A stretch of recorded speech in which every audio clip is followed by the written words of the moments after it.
घर में किसकी चलती है। एक बार एक बहुत ही न्यायप्रिय राजा था। उसकी रानी भी बहुत समझदार थी। बहुत बार राजा अपने राज्य के मामलों में उसकी सलाह लेता, लेकिन जब बात उनके घरेलू मामलों की आती तो रानी अपना तर्क सही साबित करके अपनी बात मनवा लेती। एक बार राजा ने सोचा कि क्यों ना प्रतियोगिता रखी जाए कि घर में किसकी चलती है, पति की, पत्नी की या दोनों की। राज्य के सभी दरबारियों, कर्मचारियों और अधिकारियों के लिए प्रतियोगिता में भाग लेना आवश्यक कर दिया गया। प्रतियोगिता के पहले नियम के अनुसार सबको बताना था कि घर में फैसले कौन लेता है। अगर पति पत्नी मिलकर लेते हैं तो प्रतियोगिता को एक संतरा उठाना था और वो इनाम का हकदार नहीं होगा। दूसरे नियम के अनुसार अगर पति अकेले फैसला लेता है तो उसे सेब उठाना था और वह लाखों के मूल्य की वस्तु का हकदार होगा। महल में बहुत से ऐसे कर्मचारी थे जो अपनी पत्नी को मारकर, डांटकर अपनी बात मनवा लेते थे।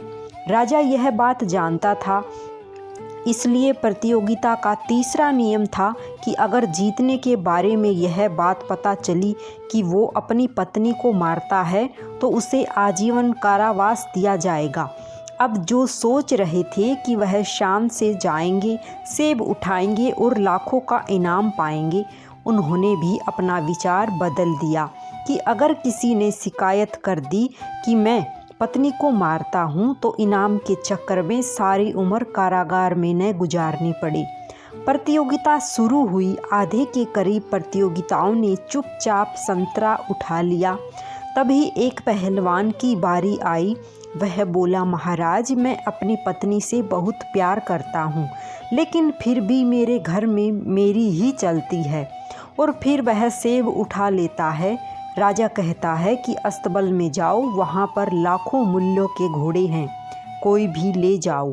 प्रतियोगिता आगे चलती रही, लेकिन अंत तक किसी और ने सेब नहीं उठाया।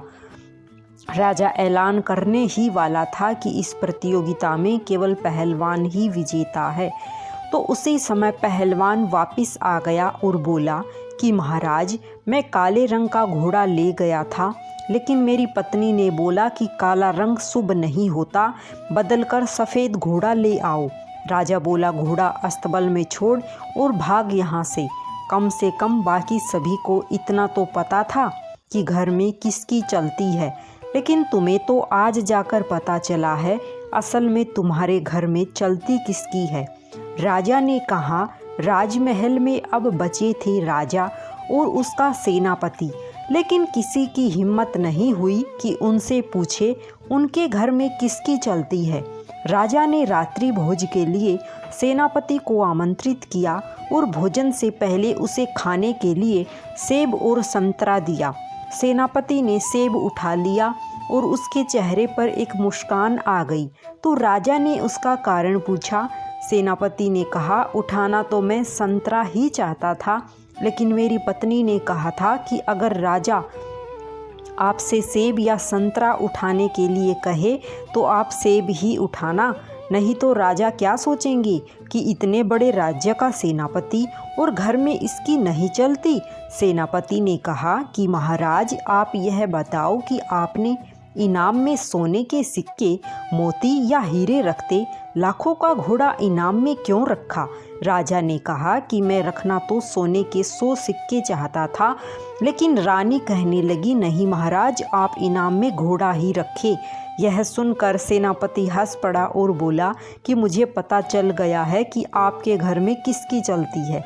राजा भी हंस पड़ा और बोला कि अच्छा ही हुआ मैंने रानी की बात मानी।